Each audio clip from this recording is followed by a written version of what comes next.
Là, faut qu'on parle. Il se passe un truc de fou en ce moment dans le monde et c'est peut-être l'opportunité du siècle. Peut-être que t'es en train de siroter un cocktail au bord de la mer ou au bord de la plage, mais réveille-toi, on est en pleine crise économique. De nombreuses personnes vont perdre beaucoup d'argent, parfois même leur travail, leurs biens immobiliers. La guerre, l'inflation, les pénuries, bref, la conjoncture économique est catastrophique. Pourtant, les prochains mois vont nous offrir des opportunités en or qui vont pouvoir te mettre à l'abri pendant des décennies. Mais pour ça, il faut se préparer. Et pas dans un mois ou dans 3 mois. Il faut agir vite et maintenant.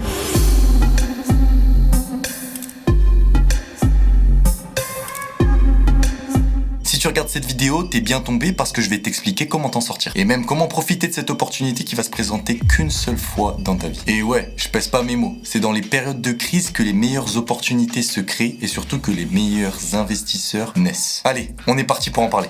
Si t'es nouveau sur la chaîne, moi c'est Clément, CEO de l'agence de communication Horus, et puis je donne des conseils sur TikTok et Instagram au niveau des finances personnelles, développement personnel, marketing et j'en passe depuis plus d'1 an maintenant. Avant de rentrer dans le vif du sujet de cette vidéo, je voulais t'expliquer un peu le contexte autour pour que tu comprennes bien. Bien évidemment, je vais pas être ultra précis dans cette vidéo parce que de toute façon je suis pas un économiste, ça n'a pas grand intérêt non plus pour la vidéo, mais au moins t'auras une vue globale sur la chose. Déjà, il y a une chose plus importante que toutes que tu dois savoir, c'est que tous les experts et les pontes de ce monde en matière d'économie prédisent une récession, une crise économique pendant les 2 ou 3 prochaines années à venir. Mais qu'est-ce qu'une récession ? En gros, une récession, c'est une période pendant laquelle le PIB d'un pays, donc le produit intérieur brut d'un pays, diminue pendant 6 mois au minimum. Et en gros, le PIB d'un pays, c'est toutes les productions de richesse de ce même pays, c'est-à-dire toutes les transactions économiques et toute la productivité, la production que ce pays génère en fait. Une fois que ça c'est dit, si tu le sais pas, les États ont un fort impact sur l'activité économique globale du pays et même du monde. En gros, l'État régule la production de richesse et la circulation d'argent. S'il y a trop d'argent en circulation, l'État va mettre en place des choses pour ralentir les activités économiques du pays. Au contraire, s'il n'y a pas assez d'activité économique, l'État va baisser les taux d'intérêt pour faciliter l'accès et l'achat à plusieurs actifs et va aussi imprimer énormément d'argent pour redynamiser l'économie. C'est important de comprendre comment les États font ça et ils le font à travers ce qu'on appelle les banques centrales. En gros, c'est les banques des banques. Les banques classiques qu'on connaît, typiquement Crédit Agricole, vont en fait faire des prêts auprès de ces banques centrales pour se faire financer et puis nous permettre à nous de faire des prêts auprès des banques classiques. Si l'État a besoin de ralentir l'économie, et ben en fait la banque centrale va simplement augmenter les taux d'intérêt. Les banques classiques vont donc payer plus cher leurs emprunts d'argent pour se faire financer et ben ça va être répercuté sur les gens comme toi et moi. Typiquement, quand tu iras à la banque pour t'acheter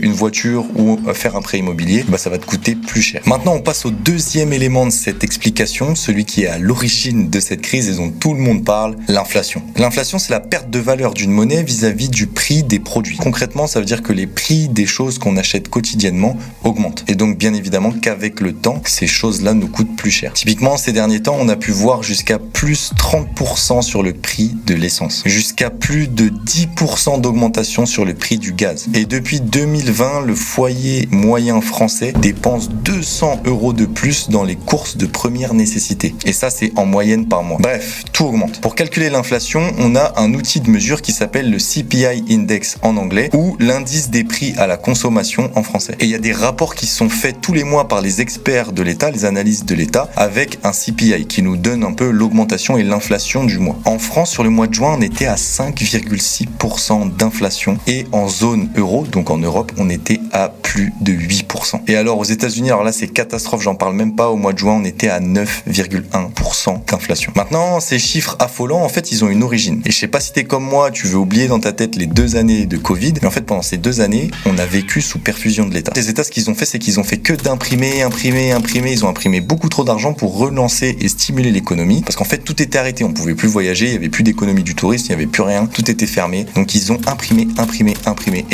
On a imprimé, je crois, 80% de tout l'argent qui est en circulation depuis la naissance de l'argent en fait. C'est catastrophique. Tout le monde a pu acheter des maisons, a pu acheter des voitures, a pu acheter de la crypto, plein de types d'actifs, même des montres. En fait, tout a augmenté puisqu'il y avait tellement d'argent en circulation que tout le monde pouvait s'acheter. Bref, toutes les classes d'actifs ont littéralement explosé et ça pendant 2 ans. Résultat logique de tout ça, c'est une énorme inflation. Comme je te le disais, plus de 6% ici en France et plus de 9% aux États-Unis. Le moins qu'on puisse dire, c'est que ça fait très peur, ça semble un peu catastrophique. Et le pire, c'est qu'à l'heure actuelle, les banques centrales, elles peuvent plus rien faire. C'est inenvisageable pour eux de commencer à manipuler manipuler de haut en bas les taux d'intérêt, même s'ils essayent de le faire, parce qu'en fait, ça va tout simplement tout dérégler. Et même la Fed aux États-Unis, qui est une institution ultra solide concernant les crises financières, semble un peu désemparée, ne sort pas dans la presse, donc ça paraît compliqué. Il y a comme un sentiment d'acceptation globale de cette crise. Il y a des mesures qui sont prises, mais en fait, elles sont pas là pour éviter la crise, elles sont là pour la minimiser et minimiser les impacts qu'elle aura. Sauf qu'en fait, ce sentiment d'acceptation de cette récession, ça va créer un phénomène qu'on appelle la prophétie auto-réalisatrice. Je m'explique. En fait, comme les médias, les youtubeurs, les influenceurs, les experts, les fonds d'investissement paniquent et qu'ils annoncent tous une récession, et ben en fait, toute la globalité des investisseurs des marchés financiers va écouter ces gens-là et va paniquer aussi. Les investisseurs, que ce soit sur les marchés financiers, l'immobilier, la bourse, les cryptos, ils vendent tous parce que en fait, ils ont peur tout simplement que leur portefeuille perde de la valeur, et ça très vite. Et là, c'est effet boule de neige, c'est la loi de l'offre et la demande. Tout le monde vend, donc il y a encore plus de panique sur les marchés. Ça crée un cercle vicieux. Tout le monde vend, les prix baissent et tout le monde vend encore. Bref, tu connais la chanson. Et le problème avec ça, c'est qu'on est en train d'atteindre des niveaux très bas et on n'a pas fini de les atteindre. Et ça va mettre en péril de nombreuses entreprises et de nombreux écosystèmes. On va atteindre des niveaux qu'on n'avait pas vus depuis des années. Ça va mettre plein d'entreprises et plein d'investisseurs dans le rouge. Bref, cette prophétie autoréalisatrice est en marche et je pense que malheureusement, on n'arrivera pas à l'arrêter. Enfin bref, avec tout ce que je viens de t'expliquer, tu l'as vu, ça sent vraiment pas bon économiquement. Il faut vraiment trouver un moyen de se protéger et l'objectif de la deuxième partie de cette vidéo, c'est justement de te montrer comment faire. Avant de passer à la seconde partie de cette vidéo, la partie pratique, sûrement celle qui t'intéresse le plus d'ailleurs, petit instant youtubeur. Comme tu le sais sûrement, je suis déjà en train de te préparer d'autres vidéos avec encore plus de conseils et plus de qualité dans ces conseils pour que tu puisses profiter des opportunités financières qui vont se présenter. Alors explose-moi, mais genre martèle-moi, caillasse-moi ce bouton rouge, s'abonner, et aussi active la petite cloche sympa parce que ça va te tenir au courant des prochaines sorties de vidéos et tu ne vas rien louper. On est en mission pour tout casser ensemble. En plus de ça, on va pas se mentir, ça fait pas de mal à l'algorithme YouTube, ça m'aide beaucoup et puis ça me permettra de level up un peu dans mes productions vidéo petit à petit.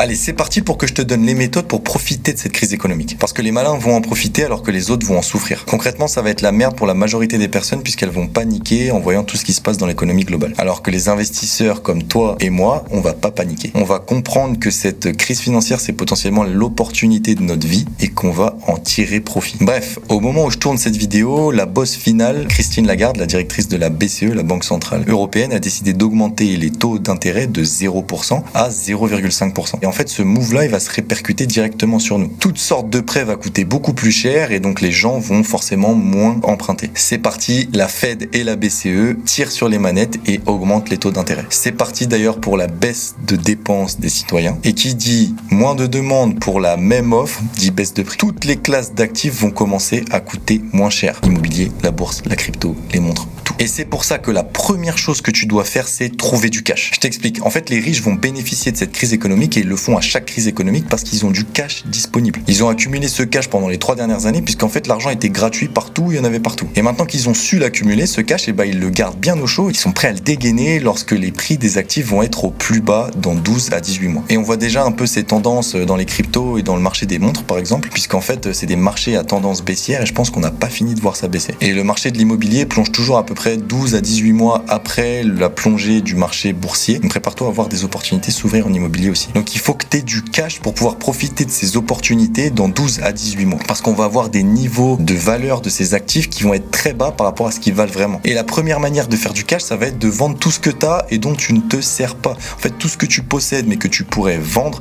vends-le. Déjà, ça va te faire un peu de cash. Ensuite, il va falloir que tu trouves une source de revenus. Le salariat, c'est très bien, ça va pouvoir te permettre de mettre un peu de côté. Mais bon, je pense que là, il va falloir faire autre chose et entreprendre quelque chose d'autre, que ce soit un side project ou pas d'ailleurs, pour pouvoir avoir des revenus et du cash flow qui rentrent. Parce qu'en fait, avec le salariat, t'es bloqué, attention, je critique pas, c'est juste que ton plafond de salaire, il est bel et bien existant. Donc il va falloir que tu lances un business à côté. Je sais pas quel type de business tu pourrais lancer, mais il va falloir que tu trouves quelque chose pour générer du cash. Business en ligne, boutique e-commerce, agence marketing, agence Amazon FBA, vendre des produits Amazon, freelance, conseil, coaching en sport. J'en sais rien, j'ai plein d'idées comme ça, mais en tout cas, il faut vraiment que tu mettes en place quelque chose. Il faut surtout que tu crées un business scalable rapidement avec simplement une connexion internet. Là, tu vas sûrement trouver des excuses, me dire ouais, mais il est bien marrant, lui, il me dit pas comment faire. Mais franchement, là, il est plus l'heure de trouver des excuses. Cette opportunité, on va l'avoir une seule fois dans notre vie. Donc là, ne trouve pas d'excuses, réfléchis, mets un plan d'action en place et agis. Trouve-moi ce business et génère-moi ce cash. Mais y 200% de ta personne, tu ne regretteras pas. Bref, ce que je veux que tu retiennes, c'est cash flow, cash flow, cash flow.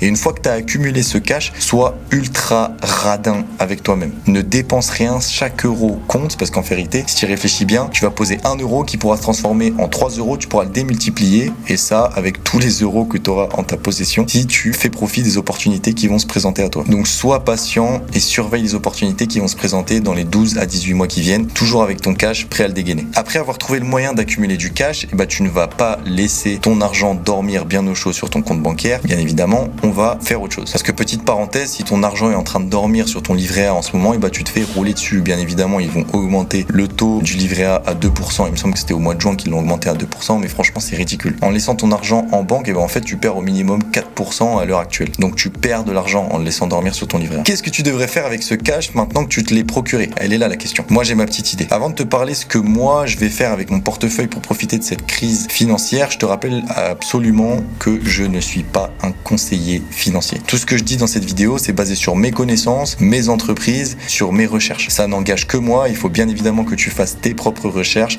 avant d'investir quoi que ce soit. Bref, je reprends. Une chose est sûre, c'est que personne sur cette planète ne sera capable de deviner à quel moment exact les marchés, c'est-à-dire la crypto, la bourse, l'immobilier, vont être au plus bas. Donc aller essayer de trader en shortant ou en faisant des longues sur certains marchés financiers, ça va plus t'exploser la tête qu'autre chose, c'est ultra chronophage et surtout les résultats vont pas être si différents de la stratégie que je vais te parler maintenant. Il n'y a qu'un seul moyen d'être sûr d'investir au moment où les marchés seront le plus bas, c'est d'investir régulièrement. Et ouais, c'est la stratégie du DCA, du Dollar Cost Averaging, dont j'ai envie de te parler. C'est simple, tu choisis une période, que ce soit tous les mois, tous les jours ou toutes les semaines. Ensuite, tu choisis un montant que tu veux investir sur cette période et tu t'y tiens. Il y a plusieurs avantages à faire du DCA. Ça renforce ton portefeuille contre la volatilité des marchés et ça va te permettre de créer des fonds tout en douceur. C'est simple à mettre en place et c'est rapide à mettre en place. Et c'est vraiment peu stressant et peu chronophage puisqu'en fait, tu peux programmer tes investissements. Moi, personnellement, pour éviter d'être accro et d'être tout le temps sur mon téléphone à regarder mon portefeuille, j'ai mis en place ce qu'on appelle des plans d'investissement programmés. Si tu te demandes sur quelle plateforme je fais ça, pour la bourse, je fais ça sur Trade Republic et pour les cryptos, je fais ça sur Binance et de toute façon, je te mettrai les petits liens dans la description. Maintenant, tu vas me dire, ouais, mais dans quoi investir? Alors, pour ce qui est de la crypto, je vais passer très vite parce qu'en fait, en période de bear market, il n'y a que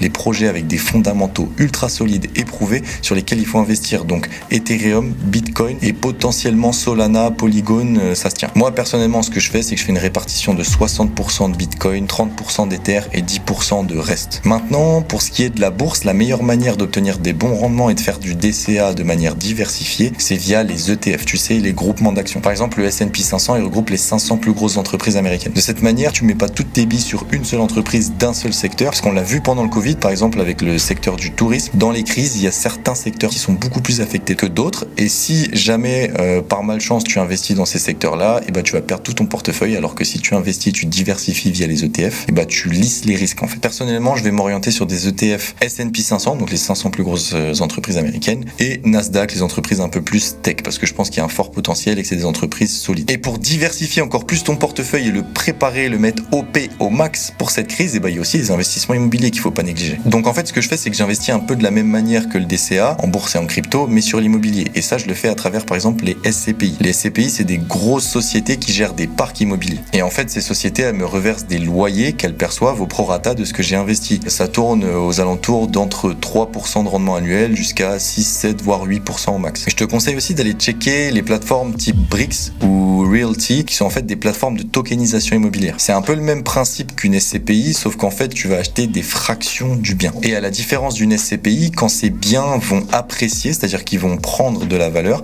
tu vas bénéficier de cette appréciation puisqu'en fait, tes parts vont valoir plus cher. Et là, si tu as capté mon raisonnement depuis tout à l'heure, tu me vois venir. Parce qu'en vérité, si tu investis petit à petit et tout le temps comme en DCA sur ces plateformes-là, forcément, tu vas atteindre et tu vas acheter à un point où les marchés immobiliers seront le plus bas. Et forcément, tes biens dans lesquels tu investis vont faire de la plus-value et tu vas en profiter. Alors en vérité, acheter des parts de SCPI et même acheter des parts de biens immobiliers sur les plateformes que je t'ai citées, ça semble aussi être une bonne manière de faire. Et ça permet de diversifier ton portefeuille parce que c'est ça le plus important. Continuer à investir et diversifier ton portefeuille avec toutes les techniques et tous les marchés que je t'ai donnés là. Avec tout ça, tu vas pouvoir profiter vraiment de l'opportunité qui va se présenter à toi. Tu ne louperas pas les points les plus bas du marché et c'est ça le plus important. Tu verras que si tu mets en place ce plan d'action d'action qui est déjà ultra complet, tu te remercieras dans quelques années. Bon, là, je crois qu'on a fait le tour. Je suis allé en profondeur dans mes explications pour essayer de te donner un plan d'action assez cohérent et assez pratico-pratique pour que tu puisses toi aussi saisir les opportunités qui vont se présenter à toi dans cette future crise économique. N'oublie pas de me dire ce que tu comptes faire et ce que tu as déjà mis en place peut-être